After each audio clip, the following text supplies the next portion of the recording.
Jua na uelewe na ukubali, kama wataka, kama hutaki, kama wapenda, kama upendi. Sura hii utaiona katika ballot ya urais 2027.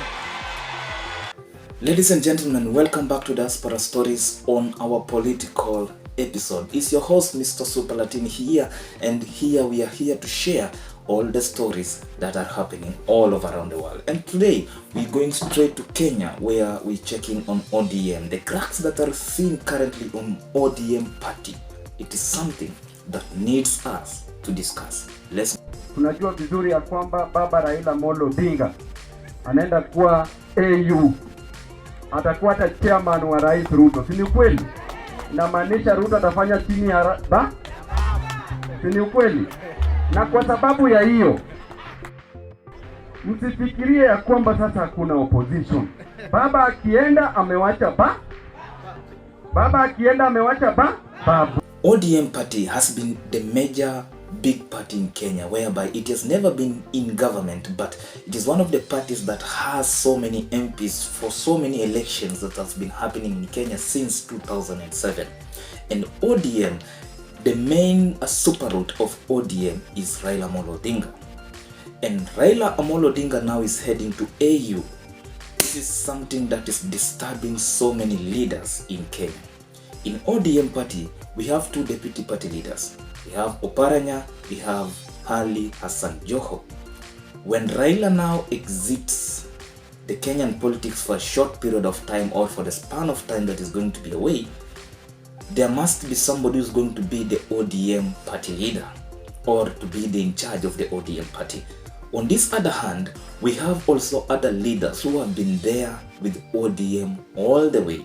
Kama ni wanachama na viongozi, na mimi na hakika hawa ambaye niko nao hapa wanatosha,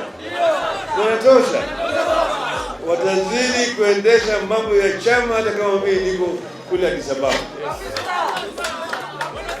Na kama wanataka ushauri, mimi niko tayari kuwashauri hao watu.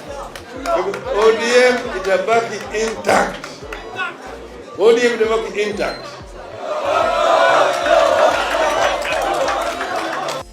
When we go back to history, in 2007, there was what we call ODM Kenya, that Kalonzo ran away with it. And Raila Amolo Odinga remained with what we call ODM as the super main root of the party. And in the way we vote in our African politics is that every region in Kenya, almost, or in Africa, almost has its own party. Despite the fact that ODM is a national party that is all over Kenya, but its main roots, it's in Nyanza. And apart from being in Nyanza, the main leader of the party, who is the party leader now, is Raila Amolo Odinga. And when Raila will exit the party and leave it to somebody else who is not from Nyanza, it will also bring what we call question marks. If Raila will leave this party to, for example, Joho, do you think the Nyanza people and the Luo community will still give Joho the support the way they have been giving to Raila Amolo Odinga?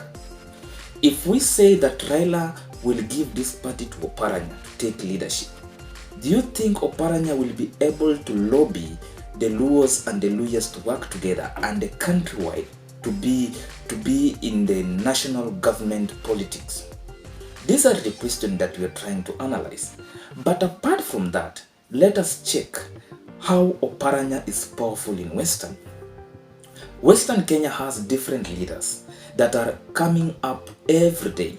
The likes of Ababu Namwamba, Peter Salasia, mention them.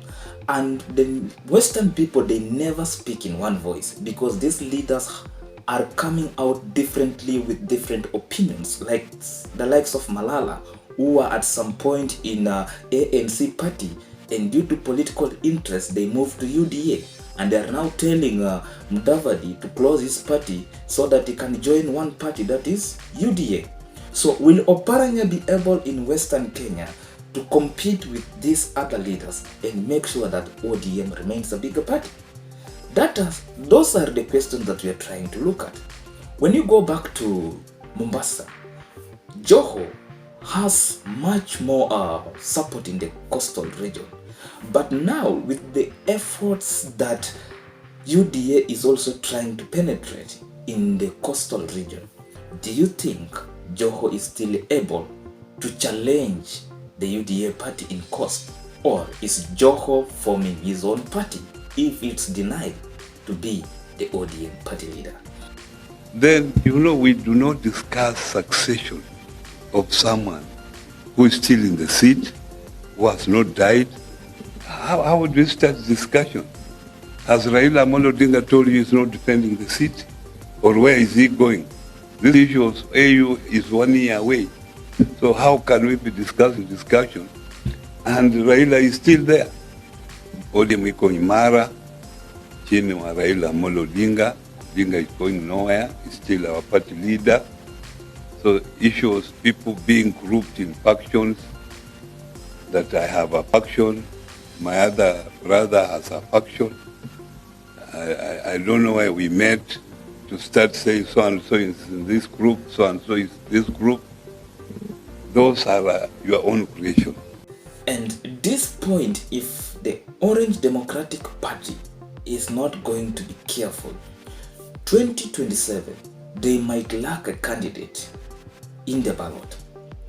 When we try to analyze correctly, 2027, ODM might find itself where Jubilee was 2022. They had no option rather than to support Raila Odinga. And time has come, if ODM party is not going to be careful, they are going to find themselves in 2027 whereby they have no option rather than to support a candidate from either of the coalitions that they will form, or they will have no presidential candidate. Another option that we can view and oversee is that ODM might not field a presidential candidate 2027. But it depends, because this is a national party that is all over. And the cracks that are seen there, Raila Amolo Odinga has to fix them before moving out or going to AU. He might say that he will be able to come back and fix these issues, but the fact remains that he will be needed here in the ground, but he will not be able to engage into most of the political activities in the country. So what we can say is that ODM needs to fix their problems right now and endorse one leader.